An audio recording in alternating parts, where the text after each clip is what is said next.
নমস্কার দর্শক বন্ধুরা, আজ আমি কলার পরোটা বানাচ্ছি আর এটাই আপনাদের কাছে শেয়ার করলাম। এখানে আমি 500 গ্রাম ময়দা নিয়েছি, আর আপনারা ময়দার জায়গায় আটাও ব্যবহার করতে পারেন। স্বাদ মতো লবণ দিলাম, 1 চামচ চিনি দিচ্ছি, 50 গ্রাম টক দই দিলাম, আর এখানে 50 মিলি দুধ নিচ্ছি। এরপর আমি একটা কলার হাফ এখন নিচ্ছি, তারপর ময়দাটা মাখতে শুরু করলাম। এখানে কিন্তু একটুও জল ব্যবহার করব না। আবারও হাফ কলা নিয়ে নিলাম। এরপর ভালো করে মাখতে হবে বন্ধুরা।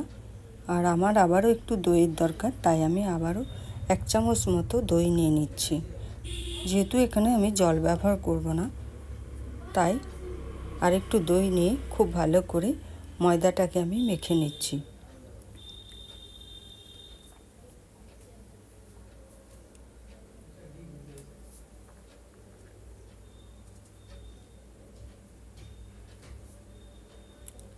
দেখুন বন্ধুরা, এটা ময়দাটা কিন্তু সফট হয়ে গেছে।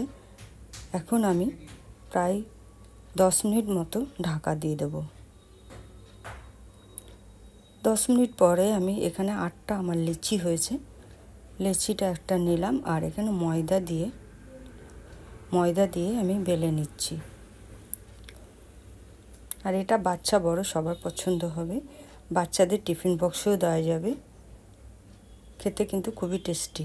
ওপর থেকে আমি 1 চামচ সাদা তেল দিলাম, আর ধনেপাতা কুচি দিয়ে দিচ্ছি, কাসুরি মেথি দিচ্ছি। দেওয়ার পর আবারও আমি বেলে নিচ্ছি পরোটাটাকে।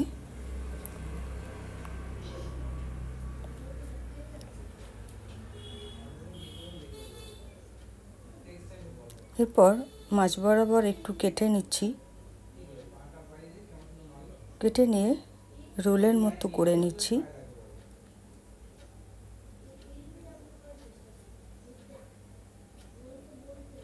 তারপর আমি আবারও লেচি বানিয়ে এটাকে বেলে নেব।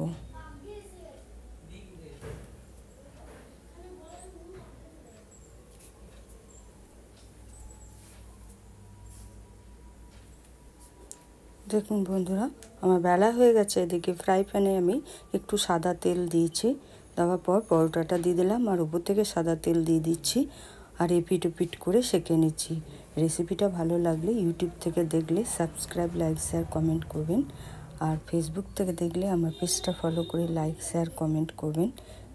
দেখুন বন্ধুরা, আমার সেঁকা হয়ে গেছে। এভাবে আমি সবগুলো পরোটাই বানিয়ে নিয়েছি।